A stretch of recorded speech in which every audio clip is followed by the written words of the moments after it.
Fellow Doricians, George Master here. Somebody posted in one of the Dorico groups this example that you see up here in the upper left-hand corner of my screen and stated the following: how can I make the chord look like this? And then the person provided a handwritten sample that is considerably cleaner than this. I'm going crazy in my head. Or any other suggestion which is not the one Dorico wants to do. Sorry about the absolute rubbish handwriting and iPad. Don't have paper in hand. Well, not a problem, Uku Kubar. George Master here to the rescue, as I think it is safe to say that I am a Dorico god with a lowercase g, or a Dorico pro. So let's go ahead and get started with what you're trying to achieve here. I'm assuming you are new to Dorico, and that's okay because I was new to Dorico last year, but I have spent countless hours mastering the art of Dorico. That's actually why my last name is Master, so you can also consider me a master of Dorico. All right, so I'm going to do this same thing down here, just so everybody can see the difference. All right, we're going to start by clicking on this measure right here. I'm going to go ahead and click the following things up here on the upper left-hand corner. Got my select screen, got my note input thing, and then I'm going to click on this so that I can do multiple notes in the same chord. All right, looks like you've got a quarter note, or not a quarter note, a whole note G down at the bottom. So we'll go ahead and do the, I'm going to hit number 8 because that is the whole note command on my keyboard, and hit G. There it is. And then I'm going to go over to this measure right here, and I'm going to do command number 7 for the half note and hit G as well. Now, you've got some different notes here. So to do this F right here, that will not, I'm guessing it looks like you want to have a dotted half note. So what we need to do is hold Shift and do V. What that's going to do is allow us to create a new level here. So you need to hit that twice to get a second level of note grouping in. And now I will hit the 7 and the period button on my keyboard and hit the letter F, and bam, that gets us a 3-count F note. Now I'm going to move my cursor over with my arrow over 2, and then I'm going to do the same thing by hitting Shift and V again, except for now we will see a +3 for a third level of note inputting. And I will now add the B, which is what you called for, and looks like it's just a half note. So let's go ahead and do that. B, half note B. Then we're going to move that sucker over a couple more times with my keyboard. I'm going to hit the Shift V again, which will give us our 4th layer, which is the proper term, layer. And looks like we got a quarter note, so I'm going to hit the 6 to call up that quarter note and put in the C. Excellent. Now, we have to do the same thing for all of the other notes above these G notes right here. So I'm going to move my cursor over and bring everything back down by hitting V.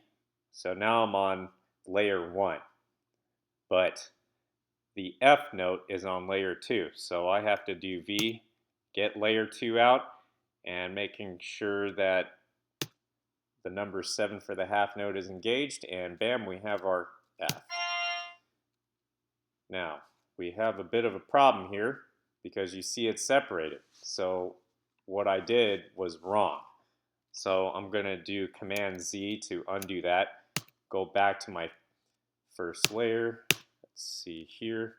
Looks like you just wanted whole notes there for that second measure. So what I'm going to do is I'm going to change that to a whole note. I'm going to just use my cursor for that. Now, what I can do is hit my note input icon again. I'm back with the cursor in that measure, and now I can go to layer 2 and add my F.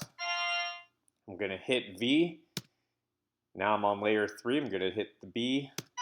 And lastly, I'm going to hit the V one more time. Now I'm on layer 4. I'm going to add the C. Perfect. Now we have all of our notes, and the layers match each other between this measure where the cursor's at and this measure where my cursor's at right now. I'm going to hit the lowest G note. And I'm going to go down here and add the tie. I'm going to go ahead and hit the F to turn that upside down. I'm going to do the same thing with this F note. Hit the tie.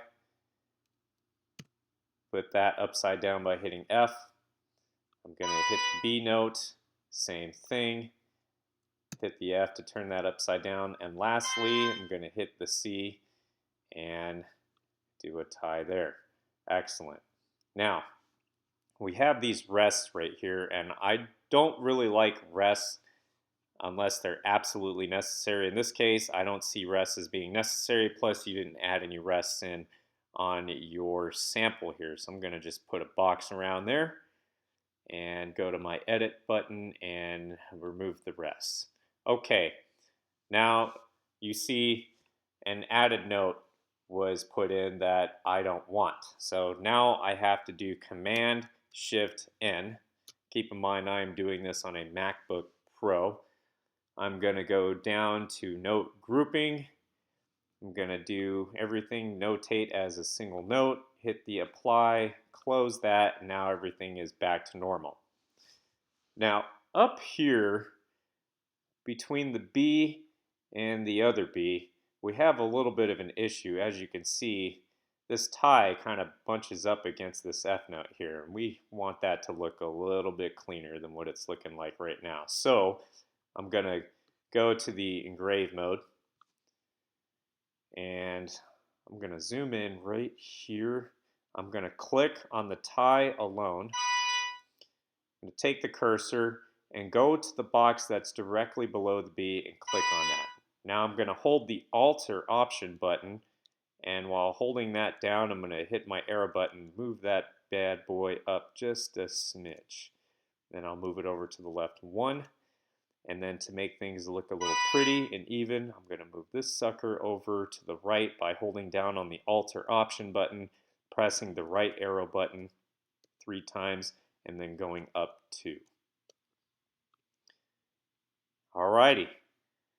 Uku Kubar, I believe this is what you are looking for.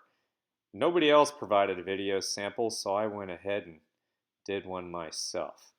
I hope this sample provides you with some insight on how you can effectively do this in Dorico on your own. Now, this is in Dorico Pro 5. I have not yet upgraded to Dorico Pro 6. That is soon to come. But what I can tell you is my experience with Dorico has been nothing but amazing. All right, if you have any questions or comments, you may do so in the comment box below. If there are any criticisms, I do invite that as well. There are things I could have done to make this go by faster, but for the purposes of explaining things clearly and effectively, I did things the way I did for a reason. So, until next time, have an amazing Dorico day.